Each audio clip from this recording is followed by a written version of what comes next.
রূপবনের কথা শুনেছি বহুবার। সেখানে নাকি সিঁড়ি আছে, যে সিঁড়িতে উঠে গেলে মন যা চায় তাই মেলে।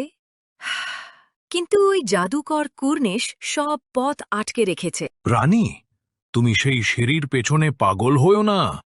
জাদুকর কুর্নিশ বড় ভয়ঙ্কর। কিন্তু আমি চাই একটি সন্তান। রূপবনে সিঁড়ি পারে আমার সে আশীর্বাদ দিতে। জোনাকির আলো গাছের গান, রূপন ডাকে সব প্রাণ। জোনাকির আলো গাছের গান, রূপন ডাকে সব প্রাণ। দয়া রানী রুমানা রূপবনে আসছে। তুমি তাকে সঠিক পথ দেখাও।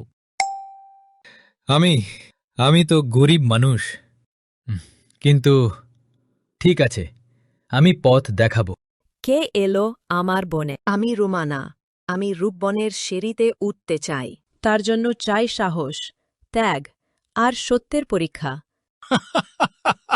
কেউ এই সিঁড়ি পেরোতে পারবে না।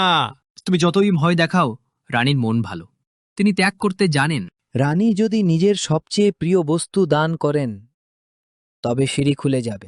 আমার সবচেয়ে প্রিয় এই রাজমুকুট, আমি তা দয়াকে দান করি। রানী, তুমি প্রমাণ করেছ মন যদি নিঃস্বার্থ হয় তবে পৃথিবীর সব জাদু কাজ করে। রানী, তুমি পেরেছ। তুমি মা হবে। রূপবনের আশীর্বাদ তোমার জন্য। সত্য, ত্যাগ আর সাহসে রূপবনের সিঁড়ি পেরোনো যায়।